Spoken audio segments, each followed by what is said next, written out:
Hey everyone, Rua here. Now, it seems that my last video lit a bonfire under the community, which is great. It's one of the main reasons my channel even exists after all. I like engendering discussion among players, and I'm man enough to admit that I get things wrong every now and then, or I just neglect to add stuff due to time constraints. Upon seeing the storm the video caused over the jobs I deemed qualified to be tanks, I said that I'd put together a follow-up video, and sure enough, here we are. A few jobs just kept showing up, so I thought it best to address them. What conclusions have I come to? Let's find out. I decided to begin my efforts at the one job which by far cropped up the most, and with my hands held high, I did make a slight mistake in omitting Puppet Master from the original video, partially due to the video already being as long as it was, but mostly down to the fact I just wasn't convinced. I had barely started putting together the cases for and against Puppet Master when my hand was forced by an impressive display of overwhelming power from a random sandworm. A creature of such impressive intellect, it figured out to go after the more vulnerable Puppet Master rather than waste its time on the sturdier automaton. While laying unconscious on the floor, I wondered where I could obtain this power for myself, and so my journey down the rabbit hole began, to a land where I would discover new tanking strategies which could well shift the meta. I sought out a suspicious Gauka and Bastok who could show me the way. The Gauka motioned to a portal he claimed precious few could see. Only those with an open mind would find the way to becoming a manipulator, one capable of taking the form of monsters while retaining their individuality, taking Blue Mage tanking all the way back to its source. Upon traversing through the portal, I found myself in the body of a crab and was told by the present spirits to wreak havoc in the world in the monster's guise, partaking in a long-forgotten pastime known only as monstrosity. I catalogued the hitherto unexpected tanks I came across during my foray into this bizarre world, tanks which can bend the laws of reality by maintaining two full-powered jobs at the same time. I expect my experiences in this adventure will have lasting ramifications for the meta, but I'll have to let you decide. The first tank we need to go over is the Gamboge Beetle. The Gamboge Beetle is a curious creature with the abilities and spells of a paladin and a red mage, apart from convert for some strange reason. The Beetle therefore packs a fair bit of durability and utility. Its natural defenses and special attacks make it a brilliant pure turtle tank. It even has DPS support in the form of Dia 3 and Rhino Wrecker, which can help its group's DPS in the long run. Still, despite this, the Beetle is still a paladin first and foremost, which means it comes with all the baggage that entails. That's to say, its raw damage output is really lacking, a major problem which persists with paladins across the board and is unfortunately not alleviated enough by the Beetle's utility.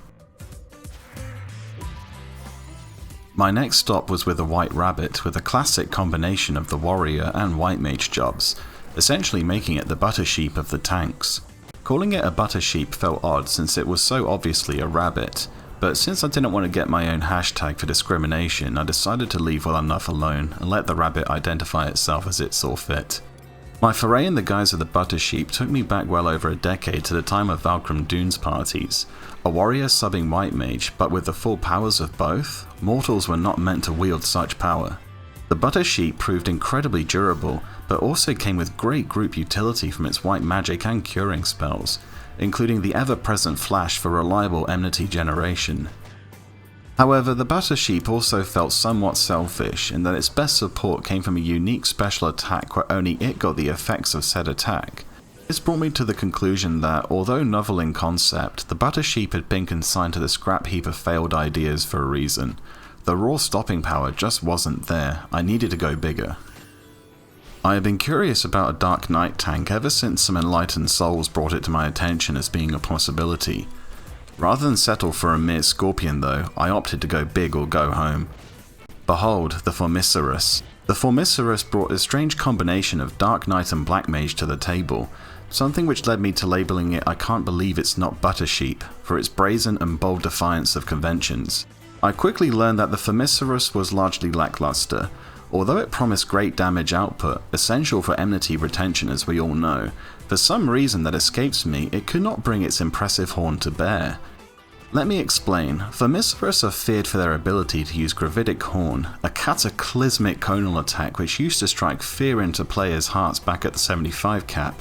So imagine my despair to discover that this signature attack was nowhere to be found. Maintaining damage output is essential to any hope of Dark Knight tanking, so this proved to be a deal breaker for me.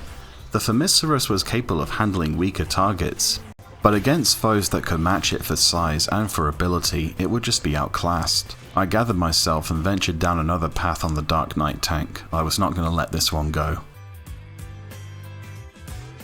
Sure enough, I found it. Arunda Might. Now this was a Dark Knight tank that was not putting on a show for the sake of it. This giant dynamite meant business.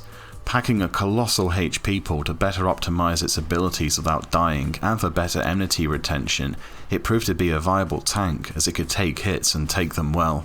The Arunda Might also came with dread spikes, the absolute bane of melee DPS worldwide, as I'm sure any of them will tell you. To me, the Arunda Might proved the pinnacle of Dark Knight tanking, as it tanked through DPS and happened to be able to take hits it took in return. Granted I was solo, but I could see it becoming viable. It handled like a dream, mowing through targets like a lawnmower with a vendetta. It attacked fast, multi-attacked often, unsurprising given how many legs it had, and it could nastily abuse Soul Eater for colossal damage output, in turn leading to greater enmity generation in a pinch. The only thing the Arunda Might lacked was group utility, a recurring issue with Dark Knight tanks, but admittedly it's not one it's usually expected to meet anyway. I made a mental note to come back to it someday, and moved on to continue my research. This brings me to what was perhaps the strangest encounter in the world of monstrosity, a Gagana with the dualistic abilities of a bard and a black mage. I did not even know where to begin attempting to label that. Black metal singer maybe? Anyway, I digress. To best emphasize its nature and strengths as an aspiring bard tank using stun as its sole tool for enmity generation, I called upon a friend of mine who had also ventured into this strange land to form a group. Being a bard, the utility the Gagana offered was stellar. It had access to most of bard's songs, even though it lacked the vocal cords for more than one. The Gagana had outstanding crowd control, as befits a bard, and it could whittle away at crowds one target at a time until its group helped it win the day.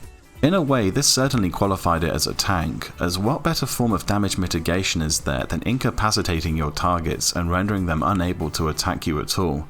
Ultimately, the Gagana was a letdown, like the Beetle before it, by a distinct lack of damage output, even with its song active. If it were not for the aid of my Lynx friend, then it would have taken me a lot longer to clear this crowd than it did. The prospect of a bard tank is dated, and it was evidently consigned to the scrap heap for a reason. I therefore cannot endorse bard as a tank. My final goal was to further investigate warrior tanks, something which proved to be a point of serious contention during my previous video. My first foray with a warrior tank was with a more tactical creature, a creature whose colossal size belied its true cunning. Towering over most other monsters, the Sibylla is a marvel of natural selection, and its imposing figure should strike fear into the hearts of those poor souls who recall the Moramar basalt delve in its earlier days. Physically powerful and with a solid HP pool to prevent substantial enmity loss, the Sibylla packs a lot of power in its strikes and with its delta thrust attack to stymie enemy TP game with its plague effect. However, its most lethal attack is Calcifying Mist. Once used, the mist hits everything around the Sibylla and begins a 20-second countdown to petrification. Even better, as the petrification takes hold, the targets are beset by a nasty slow effect which literally brings them to a complete stop. Calcifying Mist followed by Torpifying Charge for paralysis literally lets a Sibylla bunch up crowds of targets and mow them down while they stand powerless to respond. If the Sibylla is feeling particularly vindictive, they can use Aqua Fortis to pile on a strong poison effect and watch his targets die as they remain frozen to the spot. It ticked most of, if not all the boxes for a competent tank. It was durable, had group utility and crowd control and Warcry for DPS support, had enmity generation from damage output, and could sustain itself well thanks to its enfeebling ability stopping its targets dead. I still have one more subject to report on, and this one takes the win. Here it is everyone, the Waiver. If the Sibylla was the tactical warrior, the cleaving warrior tank if you want to put it that way, then the Waiver is the definition of a bruiser tank. The Waiver came with an absolutely bonkers HP pool breaking 20,000, an impressive double attack rate, high physical defense, and stellar damage mitigation tools.